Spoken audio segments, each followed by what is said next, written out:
Controlled oxidation में क्या होता है बेसिकली, जो एल्केन्स होते हैं वो उनका ऑक्सीडेशन होता है इन the presence of oxygen and a catalyst. Radical वाले के अंडर ही है, बी पार्ट। नहीं, अलग अलग है, कंट्रोल ऑक्सीडेशन अलग रिएक्शन है okay sir.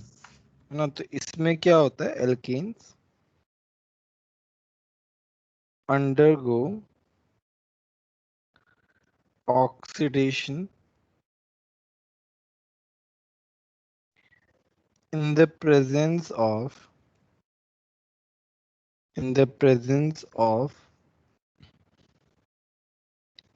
regulated supply of oxygen, regulated sir ये केमिकल प्रॉपर्टीज में ही आएगा ना? regulated supply of oxygen।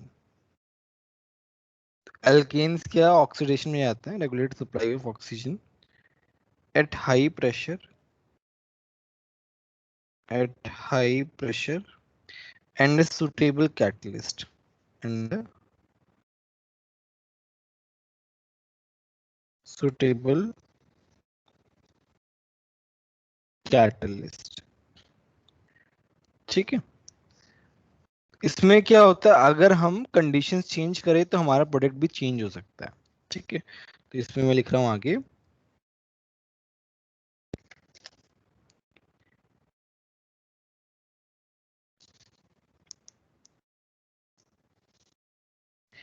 if conditions are changed, if conditions are changed, condition जो है वो चेंज हो जाए, then it could, pressure conditions, हाँ मतलब प्रेशर हुआ, कैटलिस्ट हुआ, ओ दोनों, then it could yield different product, दूसरा प्रोडक्ट भी मिल सकता है हमें। फॉर एग्जाम्पल, पहला है, अगर तुम मिथेनॉल का ऑक्सीडेशन कर रहे हो इन the presence of copper tube, in the presence of copper tube, temperature 523 Kelvin and 100 atm pressure है, then you get methanol, it's an oxidation only. Why it is oxidation? Because oxygen is added.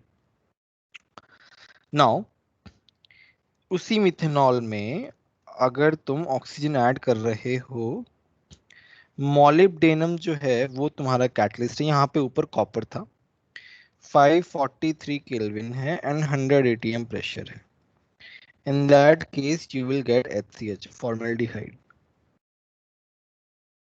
ठीक है, methanol. तो ये हमारा होता है controlled oxidation. JEE main के लिए इंपॉर्टेंट है, पूछ सकते हैं इसमें। ठीक है, ये हुआ तुम्हारा कंट्रोल ऑक्सीडेशन।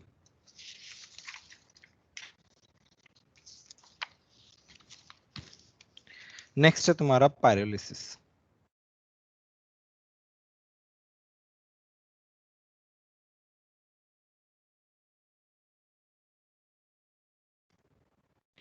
नो, पायरोलिसिस में क्या होता है, पायरोलिसिस का मतलब होता है टूटना। तो यहाँ पे क्या होता है, एल्केन टूटता है और फिर आगे रिएक्शन प्रोसीड होती है। कैसे, जैसे मान लो तुम्हारे पास क्या है, इसमें क्या होता है, बड़े कंपाउंड्स जो होते हैं, जो ज्यादा बड़े कंपाउंड्स होते हैं वो टूटते हैं बेसिकली। तो यहाँ पे जैसे मेरे पास है CH2,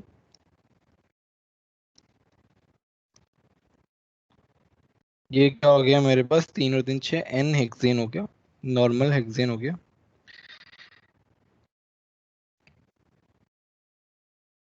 इसको हम क्या कर रहे हैं, हीट कर रहे हैं। हीट करने पे क्या होता है बेसिकली, ये और ये टूट जाता है ना, ये और ये टूट जाता है और मेरे पास क्या बनता है, मेरे पास बनता है इस तरीके से CH3 CH2 CH2 CH2 CH CH2, यहाँ पे रेडिकल बन जाता है और यहाँ पे H रेडिकल बन जाता है। ये क्या बना लेंगे बताओ, H2। और बीच में क्या बनेगा? Double double bond. Very good. तो यहाँ पे मेरे पास क्या बनेगा? यहाँ पे मेरे पास बनेगा डबल बॉन्ड। तो यहाँ पे मैं हाइड्रोजन नहीं लिख रहा हूँ, जरूरत नहीं है। तो यहाँ पे डबल बॉन्ड बन गया, यहाँ पे H2 गैस रिलीज हो गई। इस तरीके से तुम्हारे पास बनता है। तो इसे कहते हैं पायरोलिसिस। बताओ पायरोलिसिस समझ में आया कि नहीं आया? Yes sir.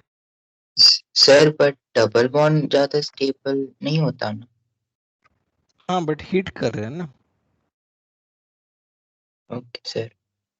ठीक है, एक तो ये होता है कि वो एल्कीन में कन्वर्ट होता है। पायरोलिसिस में काफी सारे स्टेप्स होते हैं। तो यहाँ पे एल्केन है ना, वो टूट के एल्कीन प्लस H2 में कन्वर्ट होता है। एक तो ये हुआ पायरोलिसिस। पायरोलिसिस और क्रैकिंग एक ही बात है। ये पेट्रोलियम प्रोडक्ट्स में यूज होता है बेसिकली।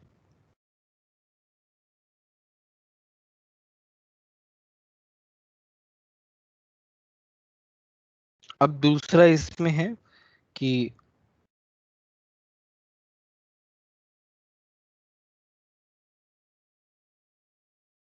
ये तो हुआ एल्कीन में कन्वर्जन।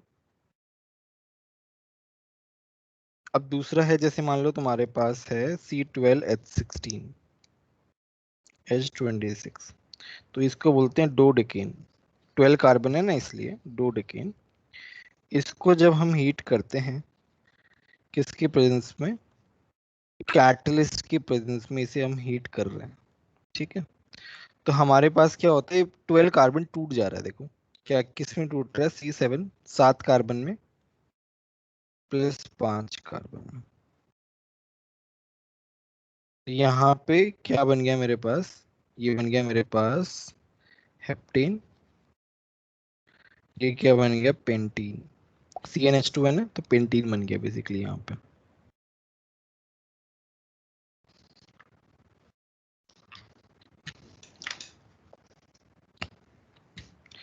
ठीक है, ये वाली बात समझ में आई कि नहीं आई? बोलो।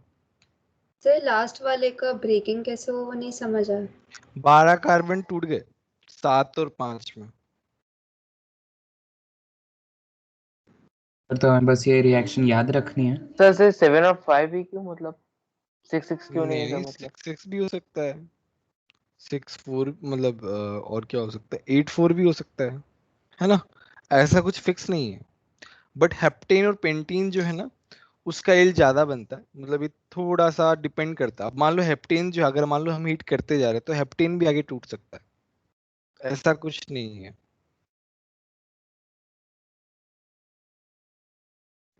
तो बस ये रिएक्शन हमें याद रखना है। हाँ, ये याद करने वाला ही चीज है, इसमें ज्यादा कुछ ऐसा लॉजिक नहीं है। इसमें ऊपर वाले क्वेश्चन में थोड़ी सी वैरायटी और हो सकती है।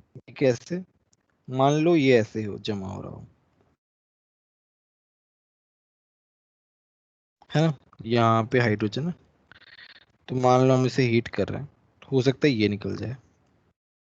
अब देखो इसको मैं, हाइड्रोजन मैंने नहीं लिखे हैं, इसका मतलब ये नहीं है कि हाइड्रोजन नहीं है, हाइड्रोजन है। तो यहाँ पे क्या बनेगा? यहाँ पे ऐसे बनेगा,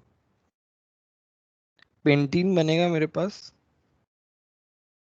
प्लस यहाँ पे CH3 और H है, तो यहाँ पे CH4 बनेगा।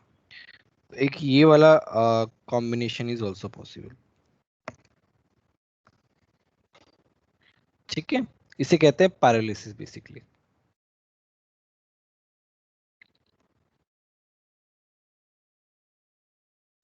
ये वाली बात समझ में आई कि नहीं आई? बोलो। यस। यस। ठीक है, पैरालिसिस सिंपल है, ज्यादा कुछ इसमें खास नहीं है। नेक्स्ट है तुम्हारा सर आइसोमराइजेशन। उसमें हाँ बोलो उसमें क्या? सर बोलो बीच बोलो। में चला गया था तो वो मैंने नहीं देख पाया। सी एच का बॉन्ड बनेगा कि एच का वही बनेगा? ये CH3 है ना, यहाँ पे दिस इज CH3, तो CH3 और H के कंबाइन हो जाएंगे ना। Okay sir. Yes, thank you sir. यहाँ पे आइसोमराइजेशन, आइसोमराइजेशन में क्या होता है? आइसोमराइजेशन में बेसिकली तुम्हारा जो कंपाउंड है ना, उसका आइसोमर्स बनते हैं। कैसे बनते हैं? जैसे मान लो तुम्हारे पास है CH3 CH2 4 CH3, कितने कार्बन हो गए? 6 कार्बन हो गए। ये मेरे पास क्या हो गया? एन हेक्सेन हो गया। इसका जो मेरे पास रिएजेंट है वो है एनहाइड्रस AlCl3 प्लस HCl, है ना? Anhydrous AlCl3 plus HCl। तो यहाँ पे क्या है ना, मेरे पास पहले एन हेक्सेन में 6 कार्बन है, अभी क्या है मेरे पास 5 कार्बन बन गए और ब्रांच ब्रांच प्रोडक्ट मिलता है इसमें। तो ये मिल गया मेरा 2 मिथाइल पेंटेन। आइसोमराइजेशन में हमारे पास क्या मिलते हैं? ब्रांच्ड प्रोडक्ट्स मिलते हैं। ये भी हो सकता है 3 मिथाइल भी हो सकता है, तो तुम्हारे पास ये वाला प्रोडक्ट भी बन सकता है। तो ये हो गया 3 मिथाइल पेंटेन। बोलो समझ में आया कि नहीं आया?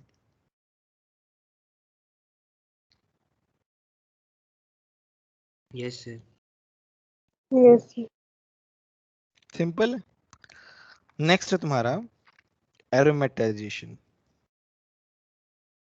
एरोमेटाइजेशन नाम से क्या समझ में आ रहा है?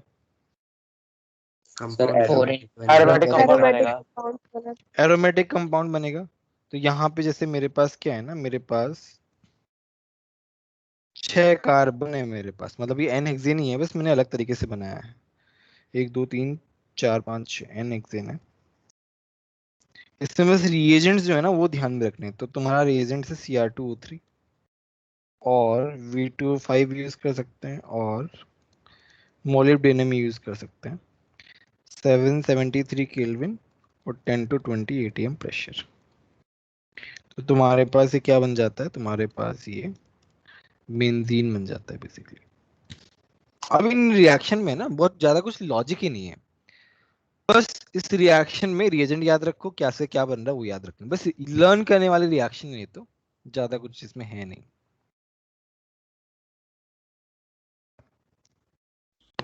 Sir L L Al2O3। Al2O3 तो नहीं होता है इसमें। Al2O3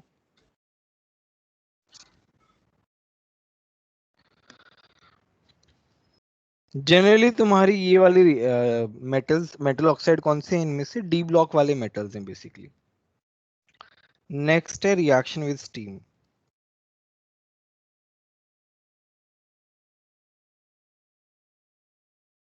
रिएक्शन विद स्टीम जो है उसमें क्या होता है तुम्हारे पास, स्टीम को हम तुम्हारे CH4 मीथेन के साथ रिएक्ट कराते हैं इन द प्रेजेंस ऑफ निकल, कैटलिस्ट की प्रेजेंस में, तो उसका ऑक्सीडेशन हो जाता है इस तरीके से, ये कार्बन मोनोऑक्साइड बन जाता है। तो ये डाई हाइड्रोजन गैस बनाने के लिए यूज किया जाता है फॉर द प्रोडक्शन ऑफ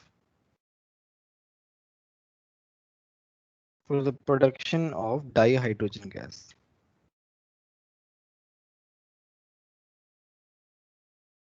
बोलो ये वाली बात समझ में आई कि नहीं आई? किसी को डाउट है क्या? हाइड्रोजन गैस वाला नहीं समझ आया। क्या समझ में नहीं आया उसमें? मतलब क्या है? बस सिर्फ H2 रिलीज हुआ उतना ही? हाँ, इंडस्ट्रीज में यूज किया जाता है। मतलब क्या क्या किया, तुम्हारे पास मीथेन गैस है, उसमें तुमने स्टीम पास कर दी। अब मान लो तुम्हें हाइड्रोजन गैस बनानी है बल्क में, तो यहाँ पे हाइड्रोजन गैस का 1 मोल नहीं बन रहा है, तुम 1 मोल CH4 गैस ले रहे हो, 1 मोल स्टीम ले रहे हो, तुम्हारे पास 3 मोल हाइड्रोजन गैस बन रही है। क्या चाहिए तुमको और? तो इंडस्ट्रीज में काम आता है बहुत ये वाला। ओके सर, समझ गया। क्लियर है सभी को? किसी को कोई डाउट हो तो बोलो। ठीक। नेक्स्ट तुम्हारा है रीअरेंजमेंट ऑफ कार्बोकैटायन, जो कि हम बाद में पढ़ेंगे। मैं पेज छुड़वा रहा हूँ। रीअरेंजमेंट ऑफ कार्बोकैटायन, तुम देख रहे हो कितना ज्यादा डिफरेंस है एनसीईआरटी और जेई वाले में।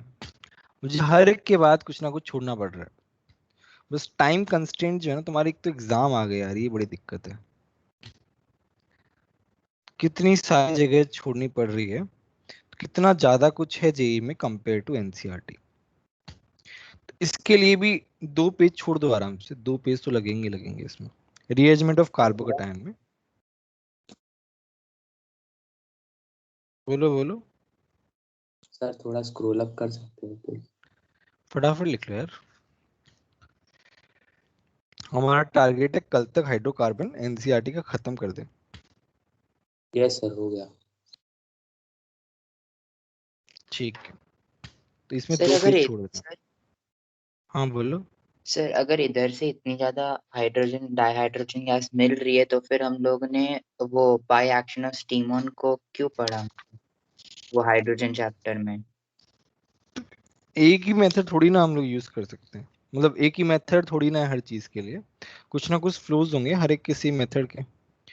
एफिशिएंसी होगी, कितनी एफिशिएंसी, मतलब अ, कितना हमको, कितना परसेंट हमको मिल रहा है, किस में ज्यादा मतलब बाई प्रोडक्ट्स हैं, जिसमें कम बाई प्रोडक्ट्स हैं। काफी सारी चीजें डिपेंड करती है, कोई चीप है कोई एक्सपेंसिव है, कितना कितना अफोर्ड कर पाते हैं, सारी चीजों पे डिपेंड करता है ना। मतलब एक ही फैक्टर नहीं है, नहीं तो फिर हर एक चीज की एक ही रिएक्शन होगी तो एक ही तरीके से बता सकते हैं, अलग तरीके से हम बता ही नहीं सकते। Yes sir. एनीवे, इतने में हो जाना चाहिए। नेक्स्ट है एल्कीन्स। हमारा सर उसके लिए कितने पेज छोड़ने हैं? 2 पेज छोड़ना।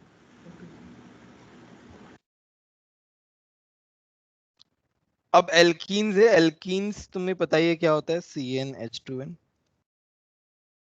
ठीक है, इसको हम एटलीस्ट 1 डबल बॉन्ड तो होना चाहिए तभी हम एल्कीन बोलेंगे। एटलीस्ट 1 डबल बॉन्ड होना चाहिए। ठीक है, तो हम इसे ऑलिफिन्स भी बोलते हैं, ऑलिफिन्स भी बोलते हैं। These are more reactive. ये क्या है, ज्यादा रिएक्टिव होते हैं due to double bond. Due to double bond कम स्टेबल होता है, जो कम स्टेबल होता है वो ज्यादा रिएक्टिव होता है। सर तो हमने वो जो क्वेश्चंस में ओलेफिनिक कंपाउंड पढ़ा था वो यही था कौन से क्वेश्चन में? सर? मोल कॉन्सेप्ट वगैरह में आ रहे थे हाँ हाँ, ओलेफिनिक एल्कीन ही था, कंपाउंड। एल्कीन ही था। ठीक है, नेक्स्ट तुम्हारा है इसी में प्रिपरेशन ऑफ एल्कीन।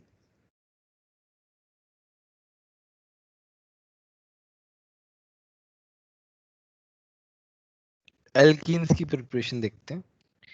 पहला इसमें है method from hydrogenation of alkyne, from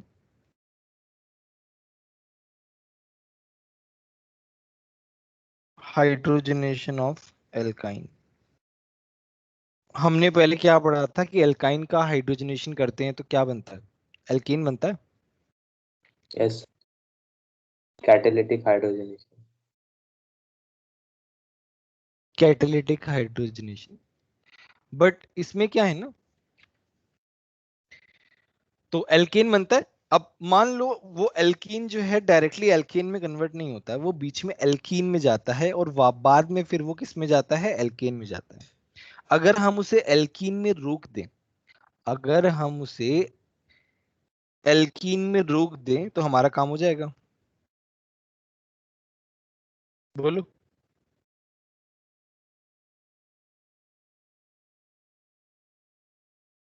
yes sir. तो हम क्या करते हैं, तुम्हारा जैसे हम क्या यूज करते हैं, पैलेडियम यूज करते हैं, याद हो तो।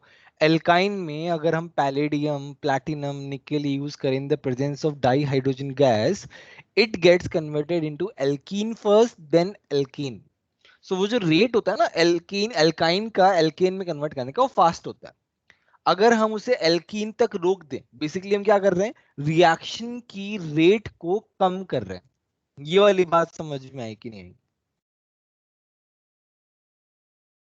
यस। रिएक्शन की रेट को कम कर रहे हैं तो वो क्या हो जाएगा, वो पहले स्टेप में रुक जाएगी। तुम्हारा क्या है, मैं यहाँ पे बता रहा हूँ शॉर्ट में।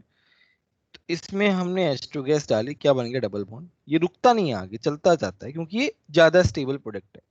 बट हम यहीं तक रोक दें, मतलब आगे होने ही ना दे, यहां तक ही रोक दें,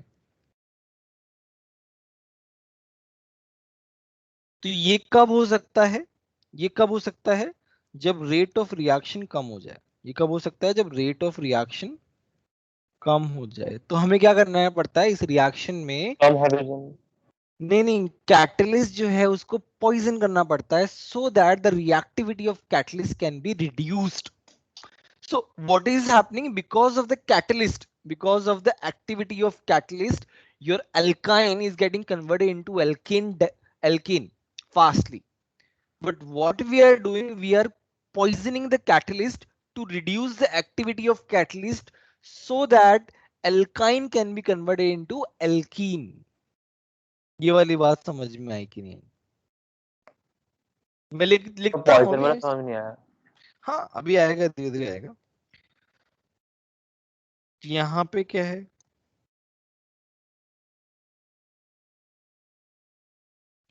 to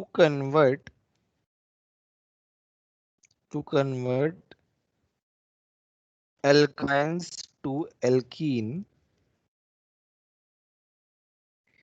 rate of reaction has to be reduced, and to do so catalyst is poison. Catalyst is poison. poison की स्पेलिंग सही है क्या? मुझे कुछ गड़बड़ लग रही है। सर ओ आएगा। फिर SI2 वो आएगा। SON आएगा। poison, ठीक है। तो हम क्या करते हैं, इसमें दो रिएक्शन है, दो टाइप की रिएक्शन है। पहला तो है हमारे पास CH3 C triple bond C CH3। तो इसमें पैलेडियम है ना, पैलेडियम चारकोल की प्रेजेंस में, ये क्या है मेरे पास, चारकोल है। चारकोल की प्रेजेंस में उसका एक्टिविटी रिड्यूस हो जाता है, और हम H2 गैस तो दे ही रहे हैं। तो ये क्या बन जाता है, ये हमारे पास एक प्रोडक्ट देता है एल्कीन वाला, जो कि सिस होता है, जो कि क्या होता है, सिस प्रोडक्ट होता है। ध्यान रखना, सिस एल्कीन मिलता है हमें पैलेडियम की रिएक्टिविटी जब हम रिड्यूस करते हैं। इसको हम क्या बोलते हैं, इसको हम बोलते हैं लिनलार्स कैटलिस्ट। लिनलार्स कैटलिस्ट, इनको हम क्या बोलते हैं, लिनलार्स कैटलिस्ट। ठीक है, समझ में आया। दूसरा दूसरा है हमारे पास सेम कंपाउंड है यहाँ पे,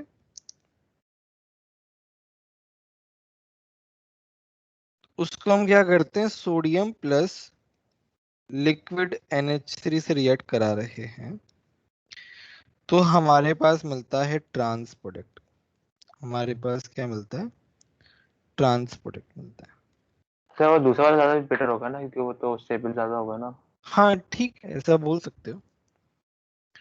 तो यहाँ पे इसको हम बोलते हैं, इस प्रोसेस को हम बोलते हैं बर्च रिडक्शन। क्या बोलते हैं, बर्च रिडक्शन बोलते हैं। समझ में आया।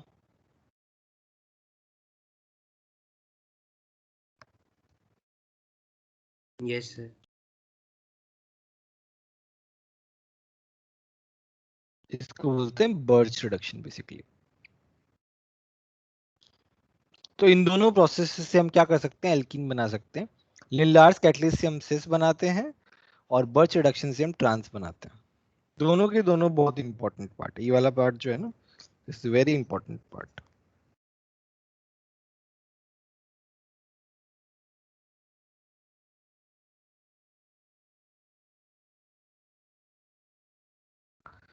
ठीक है, दूसरा जो मेथड है that is from alkyl halide from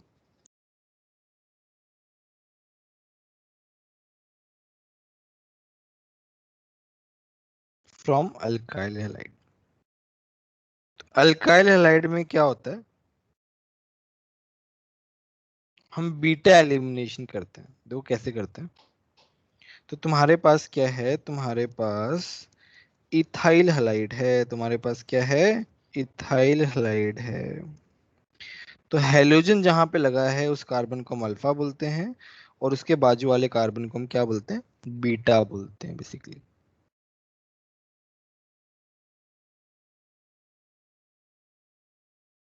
ठीक है, इस तरीके से होता है। अब यहाँ पे क्या होता है, मेरे पास डीहाइड्रो हैलोजनेशन होता है। डीहाइड्रो हैलोजनेशन का मतलब क्या है, हैलोजन और हाइड्रोजन का रिमूवल बेसिकली।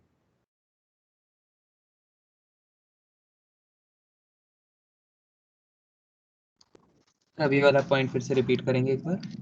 अभी रिएक्शन लिखूंगा तब समझ में आएगा अच्छे से। तो इसमें क्या होता है, डीहाइड्रो हैलोजनेशन होता है। तो डीहाइड्रो हैलोजनेशन के हम क्या करते हैं, एल्कोहलिक क्यूएच लेते हैं।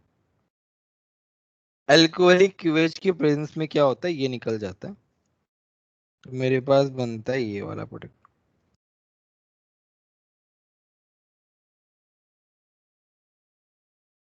Alkene. This process is called dehydro halogenation. Dehydro मतलब हाइड्रोजन, हैलोजन मतलब हैलोजन। तो हाइड्रोजन और हैलोजन का रिमूवल हो रहा है, डीहाइड्रो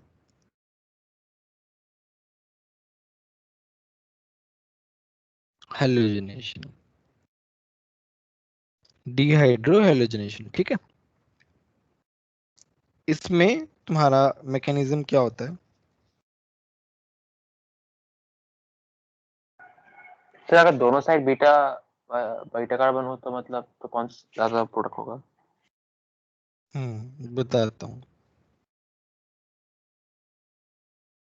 ठीक है, इसके मैकेनिज्म में क्या होता है, तुम्हारे पास ये ऐसा रखा हुआ है। चलो मैं हैलोजन को यहाँ लिखता हूँ, उसका रीजन है। तो तुम्हारे पास क्या है, बेस है। अल्कोहलिक मतलब क्या है, कॉन्सेंट्रेटेड है, मतलब हीट है उसके अंदर। तो ये क्या करता है, ये बेस बीटा हाइड्रोजन को लेके जाता है। ये अल्फा हो गया है, बीटा बीटा हाइड्रोजन को लेके जाता है, और ये बॉन्ड यहाँ शिफ्ट होता है और ये बाहर निकाल देता है। ठीक है, तो मेरे पास क्या होता है, मेरे पास हाइड्रोजन जा रहा है और वो फिर वहां पे बॉन्ड बना रहा है। तो मेरे पास देखो कैसे बनता है, इस तरीके से बनता है, plus x minus plus H2। देख रहे हो। मैं एक और इसमें मैकेनिज्म, एक और एग्जांपल बताता हूँ, बड़ी मैकेनिज्म समझ में आया कि नहीं है। Yes sir. ठीक है, अच्छा यहाँ पे क्या है ना, यहाँ पे दिस एलिमिनेशन, इस एलिमिनेशन में क्या है ना, ये OH माइनस ऊपर वाले हाइड्रोजन पे लेके जा रहा है और वो शिफ्ट होके नीचे वाले X को लेके जा रहा है। तो इस प्रोसेस को, इस एलिमिनेशन को हम एक तो बीटा एलिमिनेशन बोलते हैं, बीटा एलिमिनेशन, क्योंकि बीटा वाला हाइड्रोजन ही जाता है, बीटा एलिमिनेशन। दूसरा हम इसको बोलते हैं एंटाई एलिमिनेशन।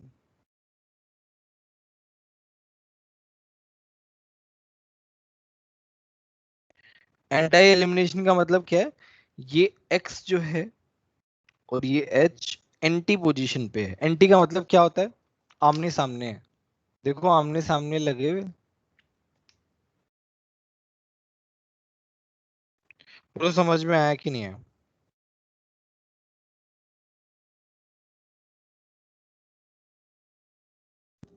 सर पहले वाला सिस टाइप का था और ये वाला एंटी है, ऐसा ही हुआ ना? पहले पहला वाला अल्कोहलिक KOH में था और ये बेसिक मीडियम में। अल्कोहलिक क्यूएच बेसिक मीडियम में, सिस नहीं हुआ था वो, इसलिए मैंने हटा दिया वो वाला। वो वाला तो समझाने के लिए था कि HX जा रहा है, बट ओके, एक्चुअल मतलब में जो सीधे मैकेनिज्म ही में हो रहा है होगा। वही मैकेनिज्म उसी का ही है, सेम। Okay sir.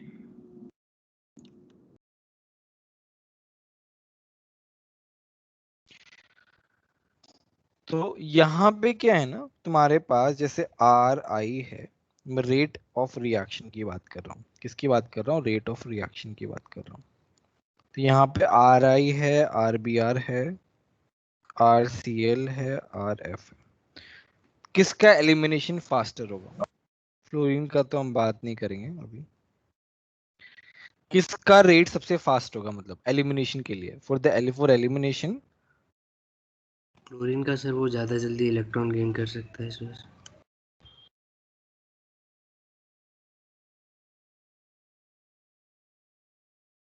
बाकी लोग बताओ। सर आयोडीन का। क्यों आयोडीन का, क्यों? सर वो पढ़ा था ना KI ग्रेटर देन KPR।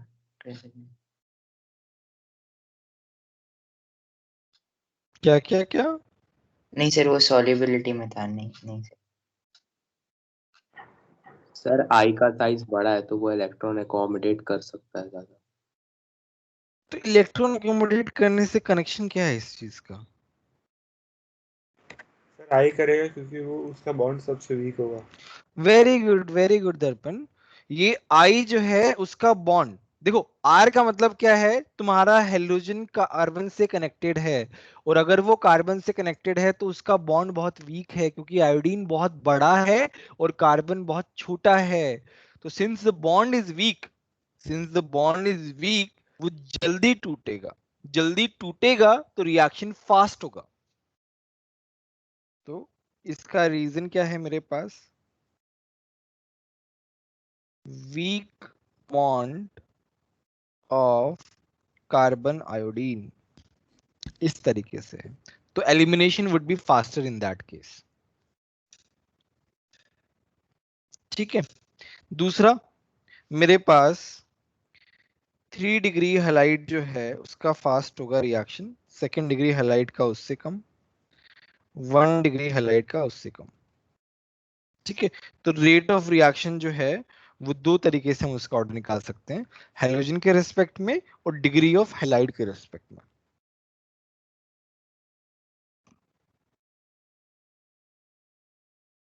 ठीक है। अब the next question is, what if we have 2 beta hydrogen? What if we have 2 types of beta hydrogen? Question is, what if we have 2 types of beta hydrogens? 2 type के beta hydrogen हो गए, तब क्या करेंगे हम? चलो देखते हैं। सर 2 एल्किन बनेंगे। 2 एल्कीन बनेंगे, एक मेजर होगा एक माइनर होगा।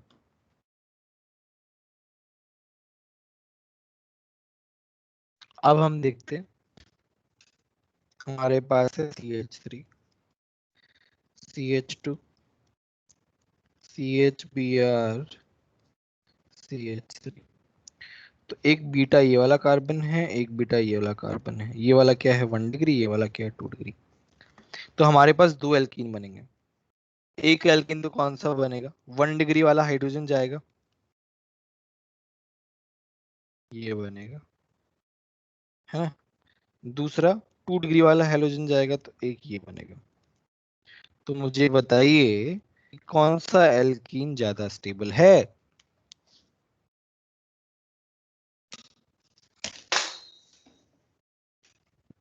दूसरा वाला। बाकी लोग 2 बताओ। डिग्री।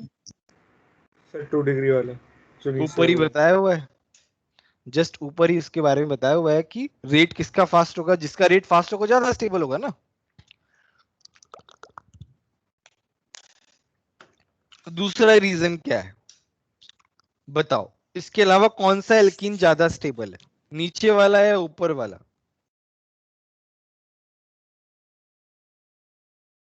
नीचे वाला सर, हाइपर कॉन्जुगेशन की वजह से। वेरी गुड, हाइपर कॉन्जुगेशन की वजह से। तो यहां पे मेरा क्या है, ये है मेजर प्रोडक्ट। और मेजर प्रोडक्ट क्यों आया है? More stable alkene. ये क्या है? Minor product. क्यों माइनर है? Less stable alkene. और मैं स्टेबिलिटी कैसे जज कर रहा हूं?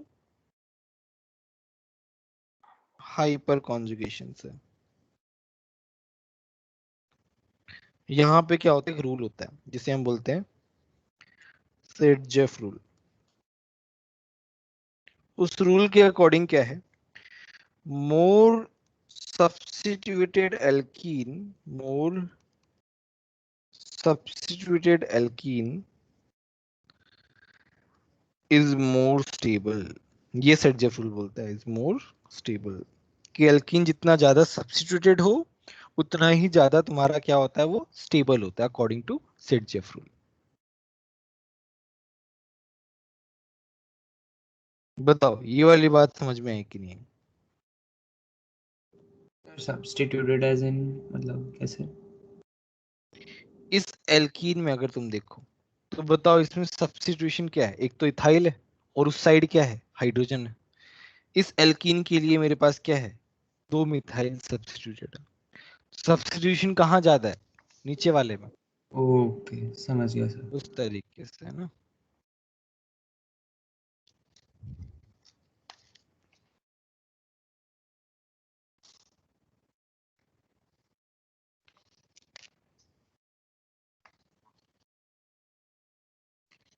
नेक्स्ट है, ये तो हुआ मेरा dehydro halogenation. Dehydro halogenation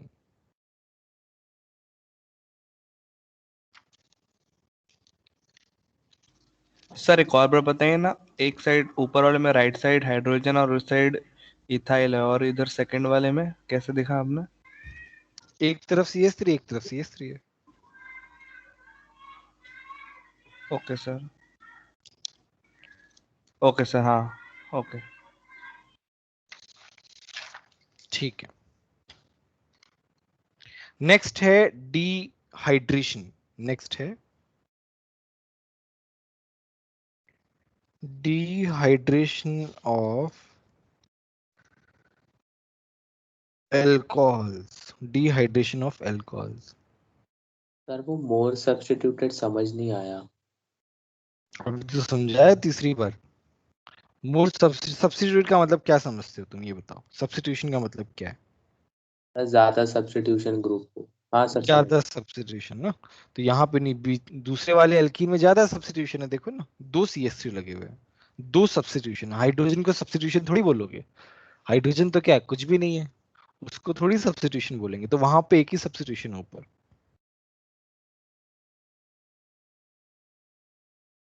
yes sir समझ आ गया। नेक्स्ट है डिहाइड्रेशन ऑफ एल्कोहल्स। तो एल्कोहल में क्या है ना, जैसे तुम्हारे पास है, सिमिलर थोड़ा सा है ये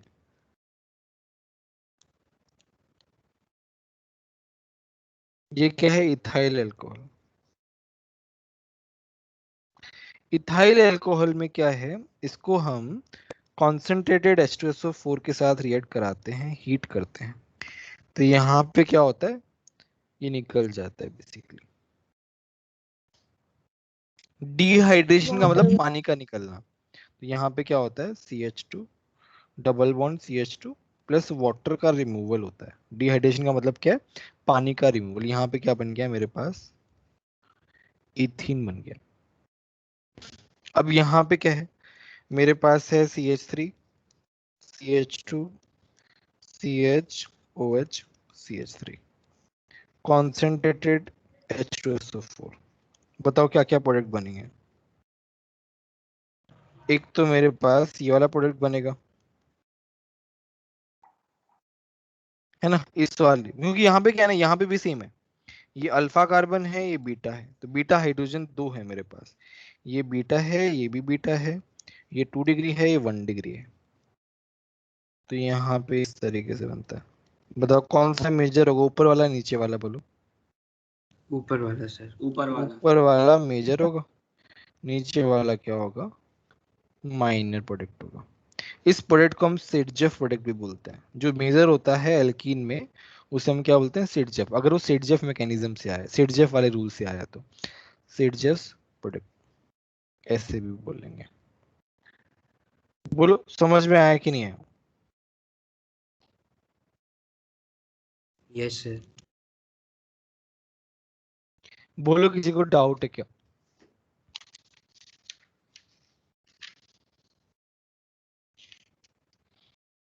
सर थोड़ा स्क्रॉल अप करिए।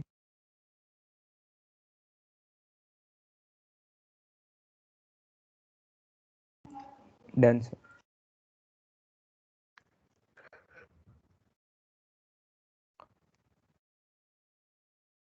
ठीक है, इसका जो मैकेनिज्म है वो हम बाद में पढ़ेंगे।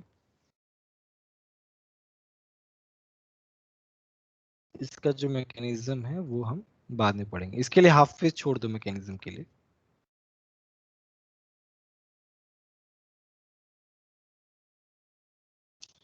नेक्स्ट तुम्हारा है मेथड। कितने मेथड हो गए इसके एल्कीन के?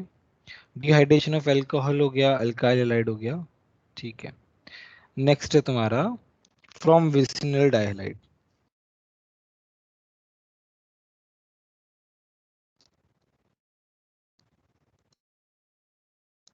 सर 2 पेज छोड़ने हैं ना? हाफ पेज छोड़ना है, 2 पेज नहीं यार, half page. Okay sir.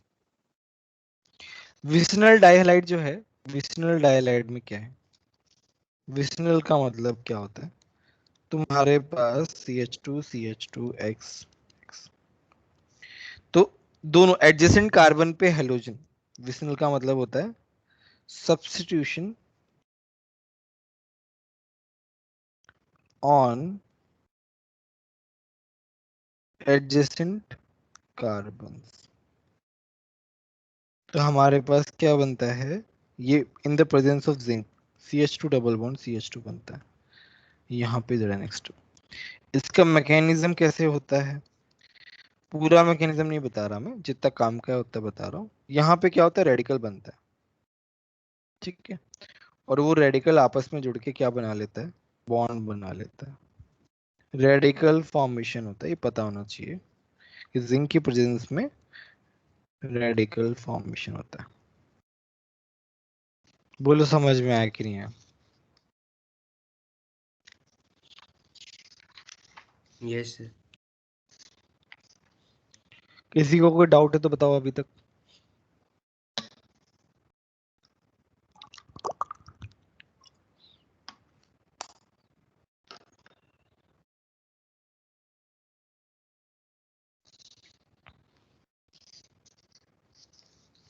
Next तुम्हारा है फिजिकल प्रॉपर्टीज।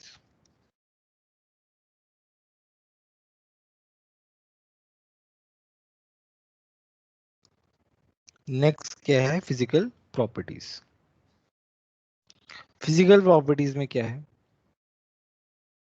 सर वो रेडिकल 4 के बाद क्या लिखा? फॉर्मेशन। Okay sir. तो इसमें क्या होता है? इस फिजिकल प्रॉपर्टीज में फर्स्ट 3 एल्कीन्स जो होते हैं, फर्स्ट 3 एल्कीन्स जो होते हैं, those are gases, those are gases. Next 14 alkenes जो होते हैं वो तुम्हारे क्या होते हैं? लिक्विड्स होते हैं।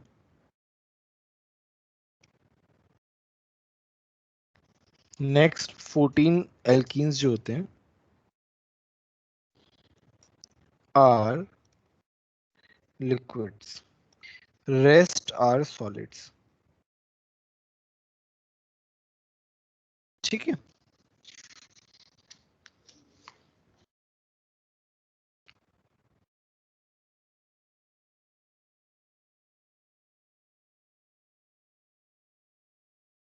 इनका भी यही है, मतलब ये मतलब soluble in ethene, non polar propene और सॉल्वेंट। ब्यूटीन जो होंगे वो गैसेस होंगे और उनके हाँ, रिलेटेड वाले। एग्जैक्टली। यह क्या है? Soluble in non polar solvent होते हैं, नॉन पोलर सॉल्वेंट। सिमिलर ही है ये वाला प्रॉपर्टी, तो लाइक बेंजीन हो गया, है ना, ठीक है।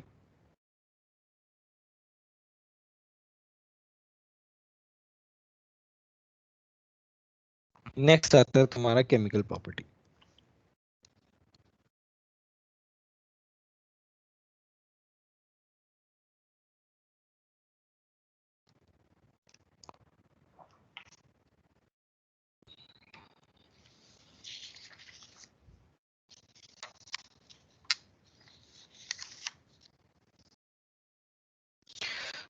एल्कीन्स के पास क्या है? एल्कीन्स के पास क्या है जो एल्कीन के पास नहीं है? बताओ।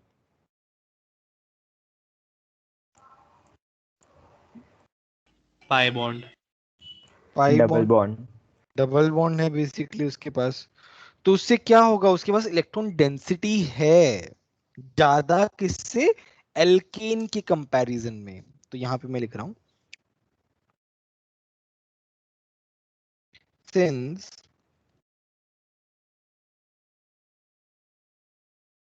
alkenes have pi electron density, since alkene have pi electron density, it behaves like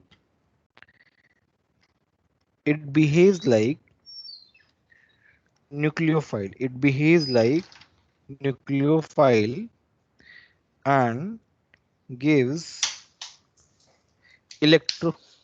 electrophilic addition reaction. Electrophilic addition reaction.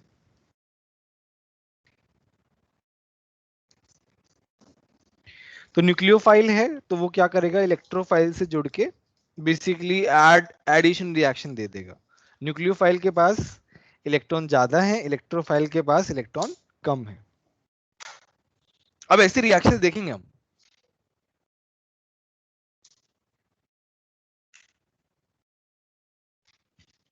ठीक है, अब हम इसकी रिएक्शन देखेंगे। पहला इसमें रिएक्शन है, एडिशन रिएक्शन ही देता है generally. Addition reaction of hydrogen halide. Addition reaction of hydrogen halide. तो यहां पे क्या है? एल्कीन है। इसमें हम क्या कर रहे हैं? हाइड्रोजन हैलाइड ऐड कर रहे हैं।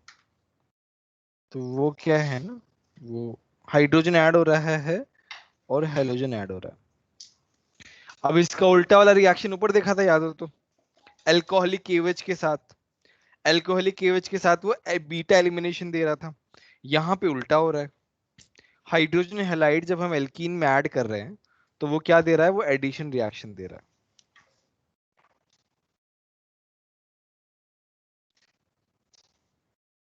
बोलो समझ में आ रहा है कि नहीं आ रहा? यस। अब मुझे एक बात बताओ, इसमें रिएक्टिविटी ऑर्डर क्या होगा?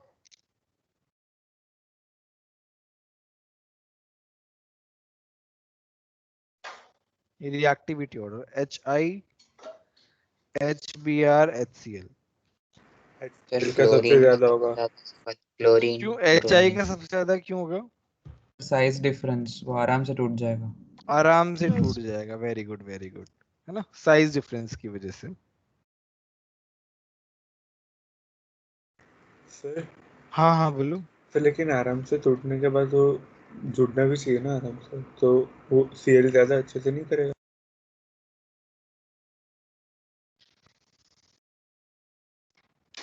समझ नहीं पाया तुम्हारी बात।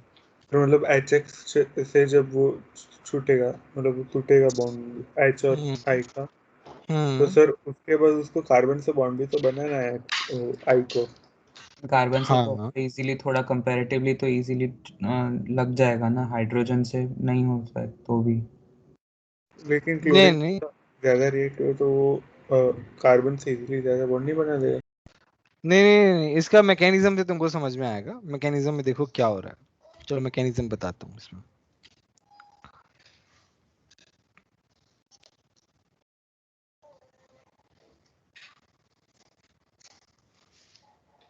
इसके मैकेनिज्म में क्या हो रहा है? तुम्हारे पास है CH2 double bond CH2। HX जो है हम उसको कैसा लिख सकते हैं? इस तरीके से लिख सकते हैं। तो H प्लस जो है वो इलेक्ट्रोफाइल है, तो ये क्या करेगा? अपने पाई इलेक्ट्रॉन्स इनको दे देगा। तो मेरे पास क्या बनेगा? CH2, ये बॉन्ड टूटा। देखो यहाँ पे मैं वो बना रहा हूँ, ये बॉन्ड टूटेगा तो क्या बनेगा? एक जगह पे प्लस आएगा, एक जगह पे क्या आएगा? माइनस आएगा। मतलब ये एक्सप्लिसिटली प्लस और माइनस दिखाते नहीं है। क्यों नहीं दिखाते? क्योंकि इतना फास्ट रिएक्शन होता है कि ये हमें दिखता ही नहीं है।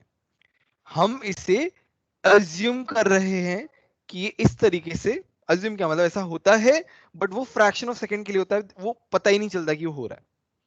तो यहाँ पे मेरे पास प्लस, नेगेटिव के साथ कौन जुड़ेगा, हाइड्रोजन जुड़ेगा, तो यहाँ पे हाइड्रोजन ऐड हो गया। अब क्या है मेरे पास, हेलोजन। अब हेलोजन जो है वो इस पे अटैक कर रहा है as a nucleophile, as a nucleophile. आगे पढ़ोगे कि आई माइनस जो है वो ज्यादा अच्छा न्यूक्लियोफाइल है। क्या बोल रहा हूँ, न्यूक्लियोफिलिसिटी ऑर्डर, ये आगे पढ़ेंगे इसके बारे में, बट चलो मैं अभी लिखवा देता हूँ। न्यूक्लियोसिटी ऑर्डर जो रहता है ना, आई माइनस का सबसे ज्यादा रहता है, फिर बी आर माइनस, फिर सी एल माइनस, फिर एफ। एफ तो है होता ही नहीं है इतना। ये आगे पढ़ोगे, इसका रीजनिंग जो है ना वो आगे पढ़ोगे। सर हाँ हाँ बोलो। सर जब वो पाई इलेक्ट्रॉन H प्लस ले गया तो फिर दोनों पे पॉजिटिव चार्ज आना चाहिए था। कैसे आना चाहिए बताओ मेरे को, कैसे आना चाहिए? सर क्योंकि जो पाई इलेक्ट्रॉन थे वो दोनों के कंट्रीब्यूशन से बने थे। हाँ, दोनों की कंट्रीब्यूशन से बने थे, बट वो पाई इलेक्ट्रॉन जब टूटेगा तो सिमेट्रिकल कट नहीं होगा, अनसिमेट्रिकल कट होगा, होमो हेट्रोलिटिक क्लीवेज होगा। Okay sir. हाँ ठीक है, समझ में आया? ठीक है, तो यहाँ पे क्या है ना, यहाँ पे मेरे पास ये बनेगा CH2X CH3। तो यहाँ पे इंटरमीडिएट क्या बन रहा है बताओ, इंटरमीडिएट क्या बन रहा है?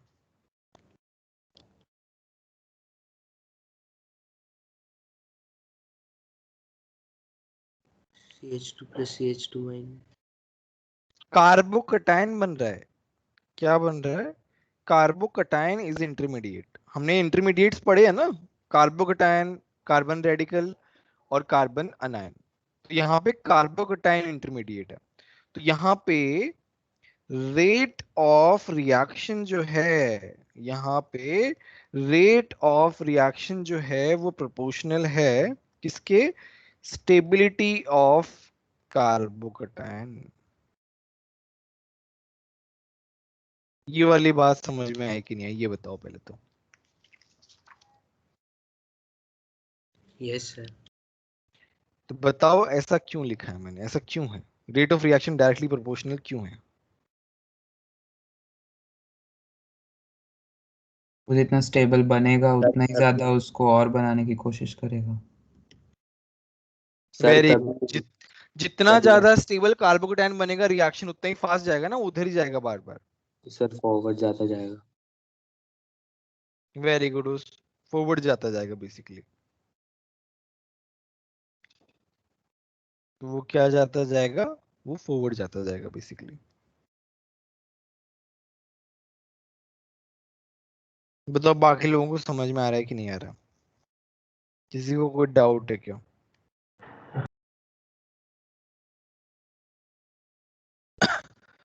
बोलो।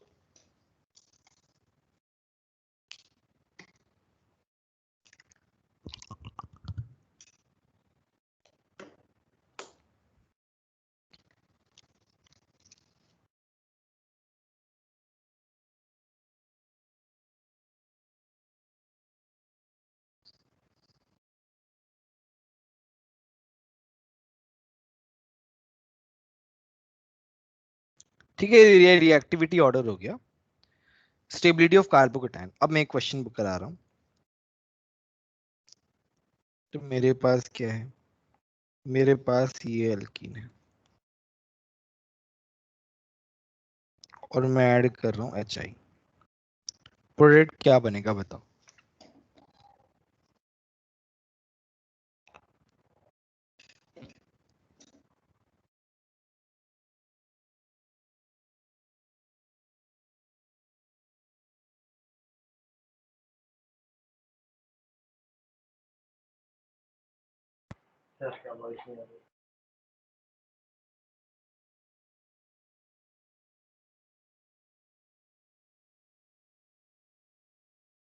बोलो बोलो। सर वो जो CH3 के साथ लगा CH है ना, उसका हाइड्रोजन जाएगा।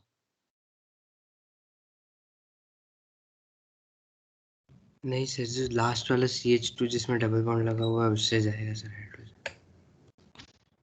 हाइड्रोजन जाता कैसे है यार? नहीं सर, नहीं जाएगा सर, वो डबल बॉन्ड टूट जाएगा। क्या बोल रहे हाइड्रोजन हो यार? हाइड्रोजन कहाँ जा सर रहा है? बीच में CH2 बन जाएगा और वो CH2Y बन जाएगा। CH3 देखो CH2 तो सही CH2Y। मैकेनिज्म में क्या है यार, क्या बोल रहे हो महेंद्र ये सब? हाइड्रोजन कहाँ जा रहा है एल्कीन से? कौन से हाइड्रोजन जा रहा है? ऐड हो रहा है, जा कहीं नहीं रहा है। और तुम्हारा पाई बॉन्ड पे अटैच हो रहा है ना, सिंगल बॉन्ड का कोई काम ही नहीं है यहाँ पे, ओनली पाई बॉन्ड का काम है। तो CH3 का कोई यूज ही नहीं है। तो यहाँ पे देयर आर टू पॉसिबिलिटी। देखो ऊपर क्या थे, मेरे पास दो ही कार्बन थे। अभी क्या है मेरे पास, या तो ये बन सकता है या फिर मेरे पास ये बन सकता है। कौन सा कार्बोकेटाइन बनेगा बताओ? ओमिंद्र तुम सर बताओ। पहला। सर पहला। पहला वाला? क्यों पहला वाला? Sir 6 alpha hydrogen. 6 अल्फा। तो मेरा ये वाला बनेगा ही नहीं। तो मेरा क्या होगा, ये बनेगा।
मेरी आवाज आ रही है? Yes sir. Yes sir. ये वाला प्रोडक्ट बन जाएगा हमारा 2 डिग्री वाला? बोलो। मेरा 2 डिग्री वाला प्रोडक्ट बन जाएगा?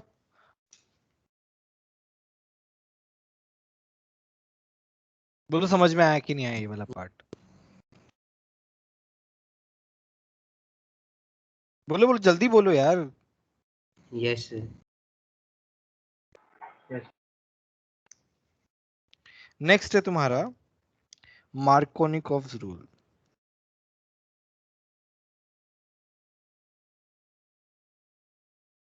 Very very chemical important. हाँ हाँ, इसी का कंटिन्यूएशन है जो हमने ऊपर पढ़ा ना अभी। तो यहाँ पे रूल क्या कहता है, इन एन अनसिमेट्रिकल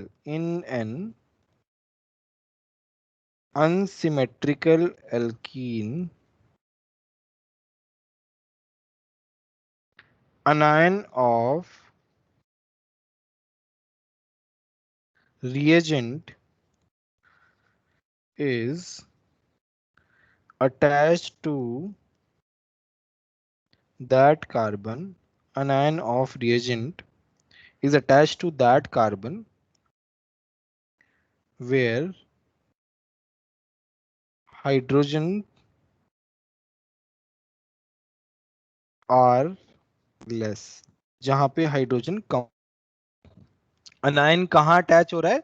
जहां पे अनायन जहां पे हाइड्रोजन कम हो। फॉर एग्जांपल ऊपर वाला ही एग्जांपल लेते हैं हम, CH3CH डबल बॉन्ड CH2। यहाँ पे क्या है? अनायन ये है। अनायन कहाँ अटैच होगा? जहां पे हाइड्रोजन कम हो। जहां पे हाइड्रोजन क्या हो? कम हो। जहां पे हाइड्रोजन कम हो बेसिकली। तो अनायन वहां अटैच हो रहा है जहां पे हाइड्रोजन कम हो। This is Markovnikov addition rule, MKV apply हो रहा है। इसका मतलब क्या है?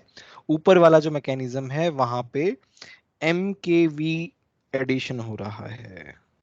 क्या हो रहा है? MKV एडिशन हो रहा है। बोलो बात समझ में आई कि नहीं आई?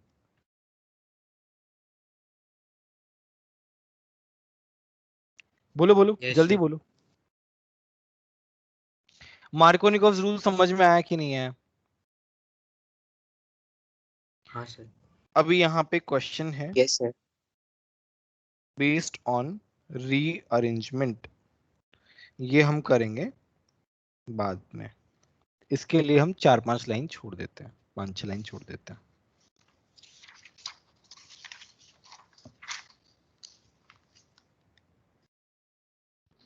एक मिनट थोड़ा सा स्क्रॉल अप कीजिए, बस मार्कोवनिकॉफ रूल का स्टेटमेंट लिखना है।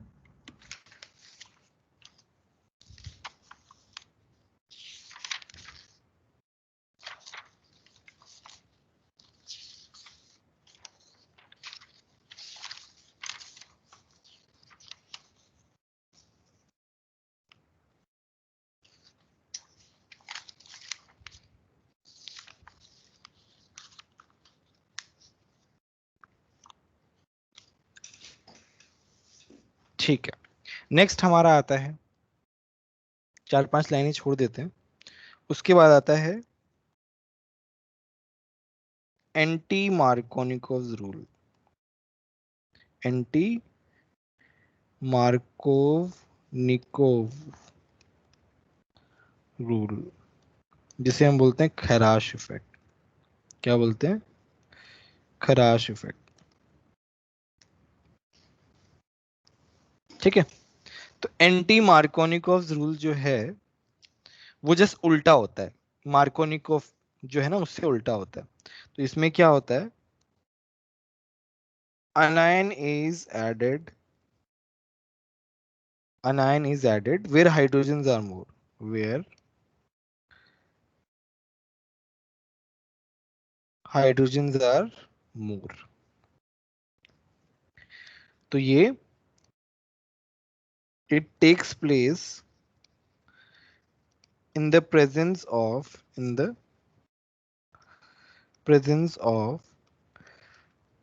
HBr plus peroxide। It takes place in the presence of HBr plus peroxide. It does not take place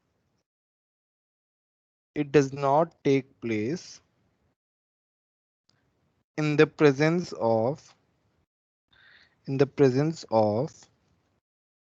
HCl and HI। इसमें क्या होता है? फ्री रेडिकल मैकेनिज्म होता है। फ्री रेडिकल मैकेनिज्म होता है बेसिकली।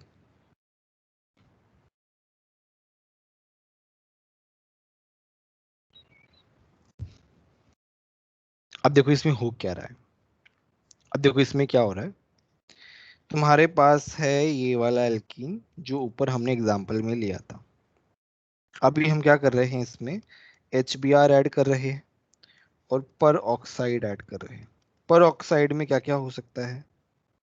पर ऑक्साइड में NO2 हो सकता है। दूसरा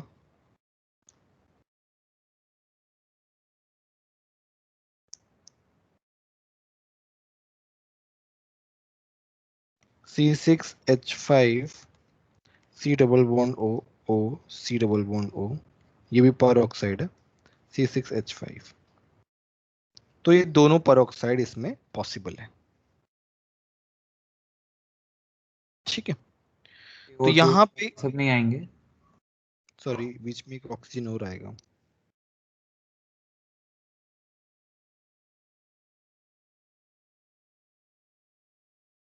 ठीक है, तो पर ऑक्साइड की प्रेजेंस में बेसिकली आता, तो यहाँ पे क्या प्रोडक्ट बनेगा, अनायन कहाँ पे ऐड होगा, जहां पे हाइड्रोजन ज्यादा हो।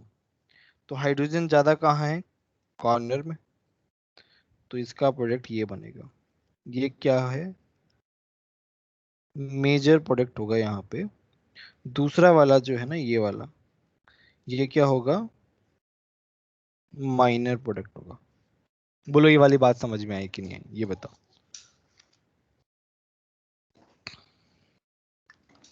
बोलो सब लोगों को एंटी मार्कोनिकोव रूल समझ में आया क्या? अब रीजन क्या है वो बताऊंगा मैं, बट क्या होता है वो समझ में आना चाहिए पहले तो। यस सर, मतलब उसमें मेजर प्रोडक्ट ये पहला वाला है ना सर? हाँ, उल्टा हो गया ना यहाँ पे। हाँ ओके सर। मार्कोनिकोव का जस्ट उल्टा बस। Yes sir, yes sir. Anti का मतलब ही क्या, उल्टा है, बस उल्टा हो गया ये। हाँ सर, समझ गए। चलो अब हम इसका मैकेनिज्म देखते हैं, तो तब इसका समझेंगे। फायदा स्पेसिफाई करेंगे कि मार्कोनिकोव लगाना है एंटी मार्कोनिकोव। अरे तो तुमको ये देंगे ना, कंडीशंस तुम्हें पता होनी चाहिए, वैसे थोड़ी बोलेंगे यार ये कंडीशन है ना इसकी, और एक साइड दिया होगा ना सर उसमें, बस। और HBr भी होना चाहिए, दोनों होनी चाहिए। लिख के थोड़ी देगा मार्कोनिकोव एंटी मार्कोनिकोव, रूल का हाँ फायदा यस है सर, HBr भी होना चाहिए। ठीक है, चलो अब हम करते हैं इसका मैकेनिज्म क्या है। मैकेनिज्म ध्यान से देखना, एनसीईआरटी में भी दिया हुआ है, तो तुम्हारे बोर्ड्स के लिए भी इंपॉर्टेंट है, स्कूल के लिए। तो इसमें क्या होता है, तुम्हारे पास ये पर ऑक्साइड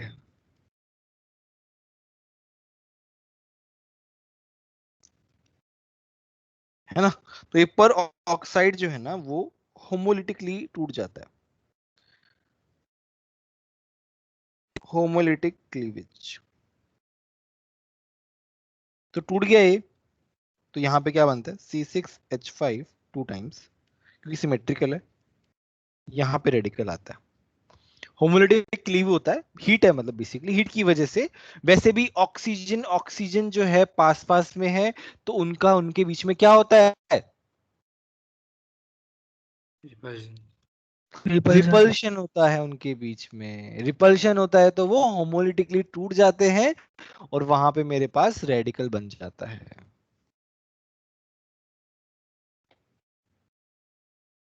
अब क्या होता है नेक्स्ट स्टेप में, नेक्स्ट स्टेप में मेरे पास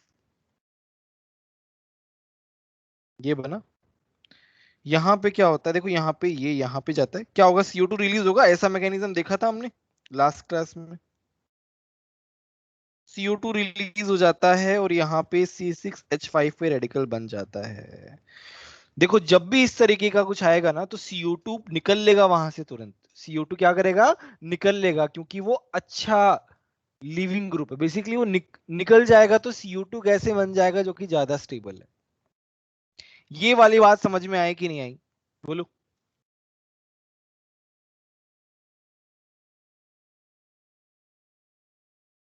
जल्दी बोलो, हाँ या ना में। Yes sir. Yes sir. Yes sir. अब क्या है, अब ये C6H5 रेडिकल जो है वो HBr के साथ रिएक्ट करता है, तो मेरे पास क्या बन जाता है, रेडिकल जो है वो ट्रांसफर हो जाता है। भाई तुम्हारा ये ज्यादा स्टेबल है ना, ये क्या है, बेंजीन है, बेंजीन ज्यादा स्टेबल है, तो वो H को खींच लेगा अपनी तरफ, और Br पे रेडिकल चढ़ गया बेसिकली। अब क्या है, अब है तुम्हारी मेन रिएक्शन किसके साथ, CH3 CH double bond CH2। एक बार रेडिकल बन गया, अब तो रेडिकल बनते ही रहेंगे बेसिकली। अभी क्या है, अभी ये वाला बॉन्ड जो है वो टूट जाता है, ये यहां पे शिफ्ट हो गया, ये यहां पे शिफ्ट हो गया, देख रहे हो। तो मेरे पास क्या हो जाता है, ये बॉन्ड टूट जाता है होमोलिटिकली और मेरे पास एक जगह पे Br चिपक जाता है। तो यहाँ पे दो प्रोडक्ट मिलते हैं बेसिकली, कि एक बार तो Br यहां चिपका तो यहाँ पे रेडिकल, एक बार Br दूसरी जगह पे चिपका तो यहाँ पे रेडिकल। तो we will get two intermediates. ये वाली बात समझ में आई कि नहीं आई, बोलो।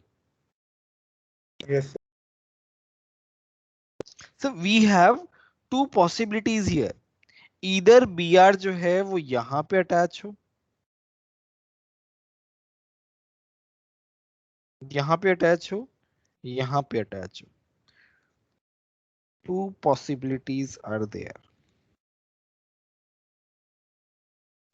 अब मुझे बताओ, अगर मेरे पास दो यहां पे इंटरमीडिएट बन गए हैं तो which intermediate is more stable, tell मी।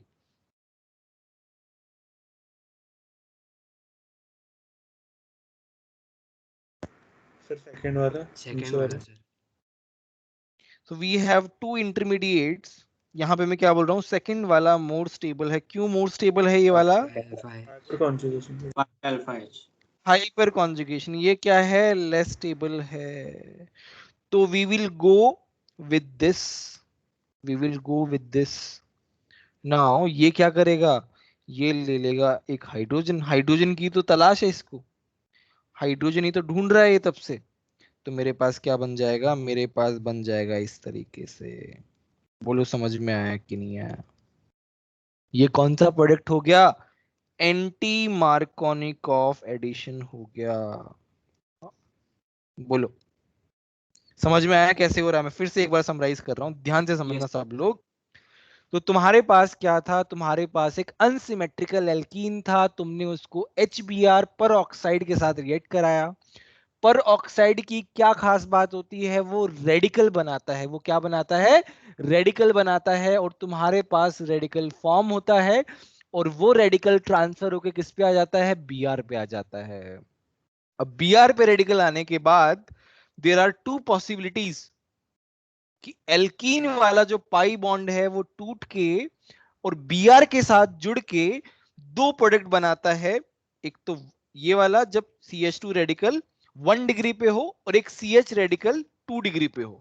तो रेडिकल दो टाइप के रेडिकल्स फॉर्म होते हैं, एक तो 1 डिग्री वाला और एक 2 डिग्री वाला। हमें पता है 2 डिग्री वाला रेडिकल ज्यादा स्टेबल होता है। तो जो ज्यादा स्टेबल होता है वो आगे प्रोसीड करता है और वो हाइड्रोजन को ग्रैब करके क्या बना लेता है, मेरे पास ये वाला प्रोडक्ट बनाता है, एंटी मार्कोनिकॉफ रूल वाला। बताओ समझ में आया कि नहीं आया? बोलो जल्दी बोलो। यस। सबको समझ में आया? खराश effect, anti Markovnikov yes sir. Rule. Yes sir. ठीक है। सर ये सब रूल से कैसे क्वेश्चन आते हैं एग्जाम में? बोर्ड्स में तो कुछ नहीं आता यार, ये डायरेक्टली यही पूछ लेंगे। एनसीईआरटी मतलब तुम्हारे से कोई क्वेश्चन नहीं आता। अब जेई का क्वेश्चन तो मैं करा ही नहीं रहा हूँ अभी के लिए। तो रिएक्शन पूछते हैं सर। हाँ रिएक्शन पूछते हैं भाई तुम्हारे। मतलब तो सर इस यही चैप्टर में खाली रिएक्शन, रिएक्शन लर्न करना है। यही रिएक्शन पूछ लेंगे, यही मैकेनिज्म पूछ लेंगे, इससे ज्यादा क्या पूछेंगे तुम्हारे 11th में। जेई के क्वेश्चंस हम लोग करेंगे बाद में।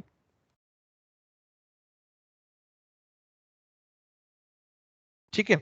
अच्छा कल के लिए, कल जो है हम लोग इस चैप्टर को वाइंड अप करेंगे। थोड़ी बहुत रिएक्शंस एल्कीन की बची हैं और अल्काइन बचा हुआ है, एरोमेटिक हाइड्रोकार्बन भी बचा हुआ है। कल 2 घंटे की क्लास है हमारी, तो ट्राई करेंगे एनसीईआरटी वाइंड अप करने का। फिर मंडे से हम जेई वाला स्टार्ट कर देंगे, जो जो हमने पेजेस छोड़े हैं। तो होमवर्क बस यही है, एनसीईआरटी पढ़ते रहो, नोट्स पढ़ते रहो अभी के लिए। तो अब इतना ही है, एनसीईआरटी के क्वेश्चंस भी लगाते रहो साथ साथ में। और जिसका कुछ छूटा उटा है ना होमवर्क वगैरह, वो जीओसी कंप्लीट कर लो, सेट टू कंप्लीट कर लो अपना जीओसी का।